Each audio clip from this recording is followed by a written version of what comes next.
Hello everyone, welcome to my class. I am an English teacher, Maxliyo. Today's topic is communication. Now you can look the first plan. Our plan is what's the communication, the rules of conversation, phrasal verbs, collocation, and how to improve note-taking skills, and also client-lawyer interview. Now the first, what's communication? Communication is a process by which people send messages and exchange ideas and opinions with other people in a verbal and non-verbal way. Now, the first here, communication. What's the meaning of communication? The word communication means sharing. Sharing, we can share our ideas, feelings, thoughts, and so on. Now, and also there are several means of communication. For example, mobile phone, telephone, letters, radio, television, newspaper, magazines, road signs, railway signals, traffic lights, and all these are communication. Why? Because we can get information. And the next is we have how to be a great conversationalist. Conversationalist is a person who is good at communicating with other people. Now, if you want to be a good speaker or a good partner while we are communicating, we should follow the following rules. The first rule is to be interested in that person. At the time, we have to think about our partner. For example, who is that person, what's on her mind, and what motivates him or her in life. Such kind of questions we are interested in, and we can learn our partner more. And the next, focus on the positive. Focus on the positive means go for the positive. This means you have to think about more positively about your partner. For example, it's not necessary to talk about past grievances. It's better to think and to talk about better some future goals, for example. And the next, converse, not debate. While conversation, our partner, we have to converse, not debate or argue. Conversation is an avenue, should be an avenue, not a somehow a battleground. That's why we should be communicate with other people in a polite way. And the next, respect. We have to respect our partner's opinions, and we have to respect each other. Don't criticize or judge or compose.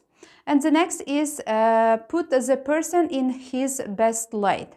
Every person has their own ability, characteristics, and personality, and they have also their own ability in one sphere. We have tried to find that people's somehow best ability. And the next is 50-50 sharing.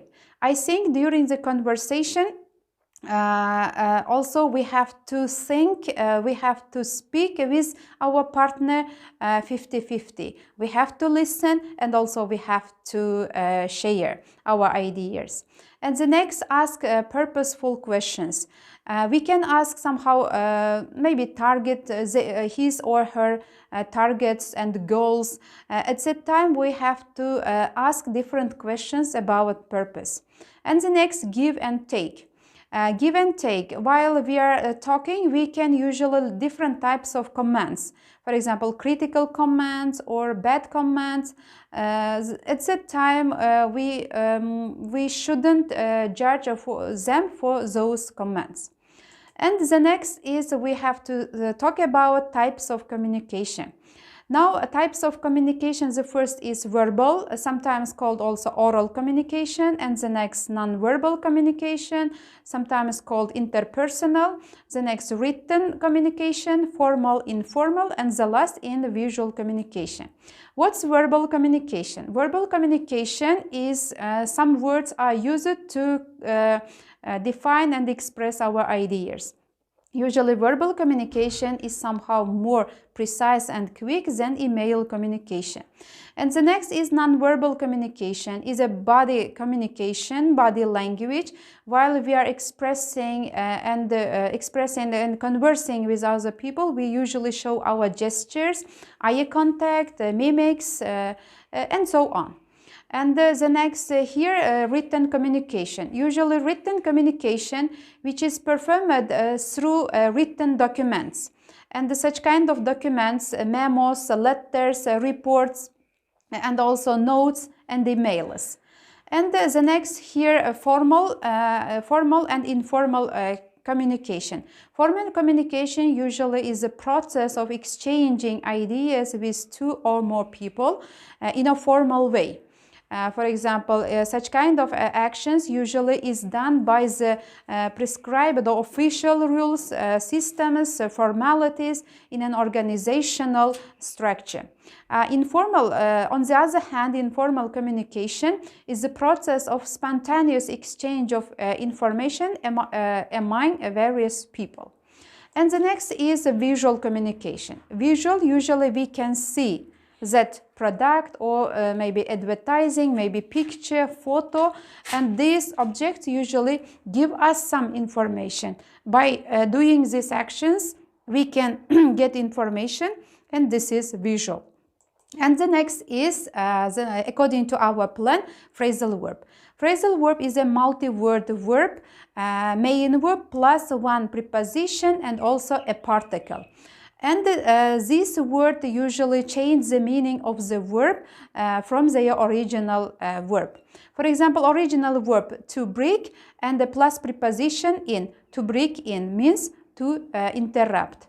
And the phrasal verbs sometimes are two words or usually three word ones are also more common. For example, go out with, put up with. And the phrasal verb, for example, put comes with preposition, aside, obey. They have their own meaning. And the next is collocation. What's collocation? Collocation is a word or phrase is used with one word. For example, in fast food, also collocation.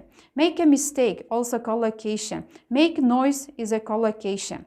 For example, in our slide, one word, hard frost. A hard frost, the word hard is collocation of the word frost. And the next collocation, here we have catch and save. You can see this slide and get information about these words. For example, catch a bus, catch the flu, catch a glimpse. For example, save energy, save someone's life, or save time, and so on. Sometimes, usually, learners or students confuse it to use collocation. For example, strong tea or strong coffee. This is correct, right one, but sometimes learners use powerful, the word powerful.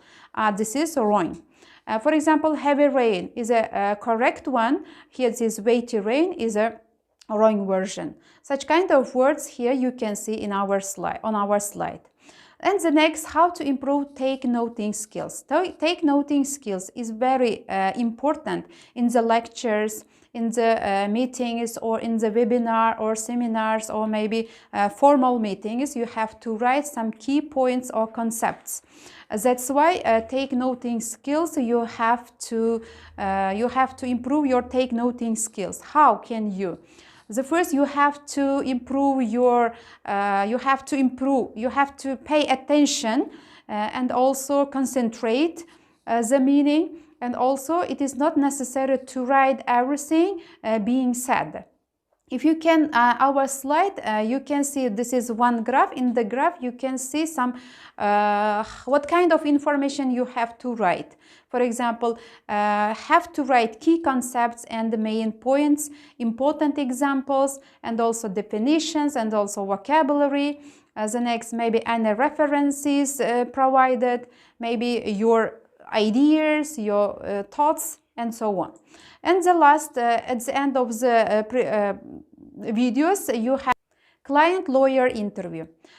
Lawyers usually should be aware of while they are interviewing with person. For example, to conduct an effective initial lawyer-client interview, the lawyers must put a client at ease. Listen to what the client has to say and also explain things clearly, and find out what the action the client wants to take. And also lawyers tell the client what has to be done next. Usually lawyers have to use the approach WASP. This approach is very helpful to talk and to take interview. What's meaning WASP? WASP is an acronym for W means welcome, and also the next letter here A, acquire information, and the next third one S, supply information and advice, and the last part. Usually in the welcome part, the lawyer usually meet, greet, and sit. This is your client. And also the next here, this says acquire information. Usually lawyers ask questions to encourage their client to tell them everything in his or her own words.